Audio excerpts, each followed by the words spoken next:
Hello, friends. 899 days of war between Russia and Ukraine.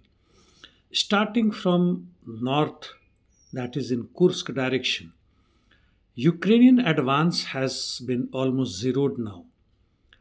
However, it is trying to consolidate its position with reserves, fresh arms and ammunitions, and using HIMARS UAVs and dig in at defense lines.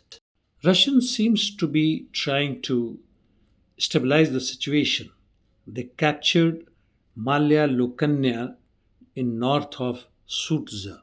In the meantime, Ukrainians struck a column of Russian army equipment and personnel and smashed it totally in Oktyabrskoye village. So far, Ukrainians are holding now close to 420 square kilometer in Kursk.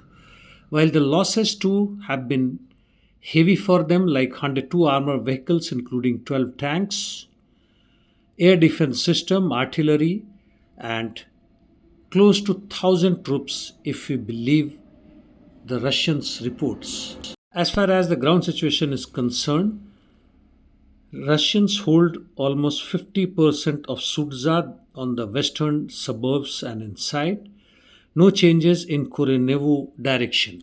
In the meantime, Russians have captured two small establishments in Sumy directions, Alexandrovka and Popiva. Now in southern war zone on Kherson front, Ukrainians try to land on Kinburn Spit in early morning on 9th August with four boats.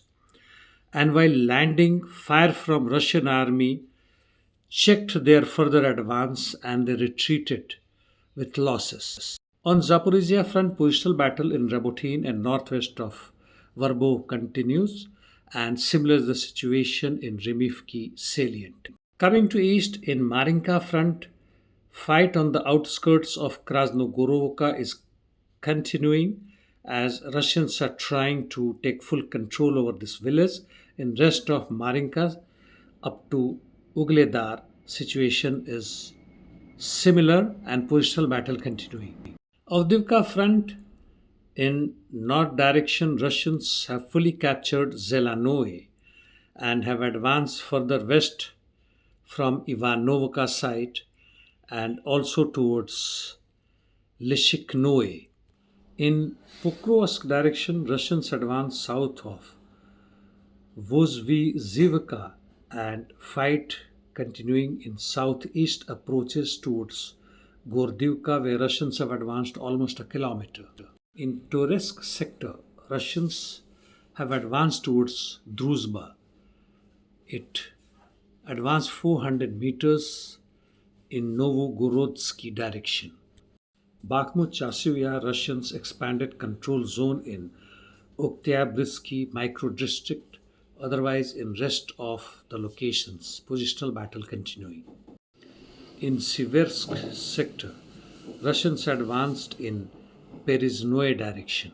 In northeast Ukraine, almost on the entire front of Serebryansky, Forestry, Liman, Kremina, and Kupiansk-Swato direction, positional battle continuing. No significant changes reported. North Kharkov, that is Globozansky direction, battle continuing in Vovchansk as well as Glubokoe direction in Lipsty front.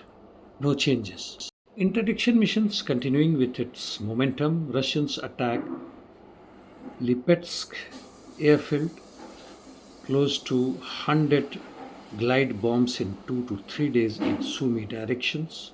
Also, they carried out attacks with UAVs in Kiev, Dnipropetrovsk, Poltava, Krivograd, while Ukrainians launched 75 plus drones in Russian Federation and also 7 unmanned boats in Crimea. Palestine Israel Middle East. Houthis are continuing attacking on container ships as well as American warships with missiles and UAVs. They have hit 7th US UAV in the meantime. US attack on Yemen continuing, but they agree that they cannot stop Yemens from interfering in Red Sea. IDF hit Syrian facilities while US base in northeast Syria was hit with UAV causing huge explosions. Situation in Gaza as well as in West Bank and on the border with Lebanon is similar as before.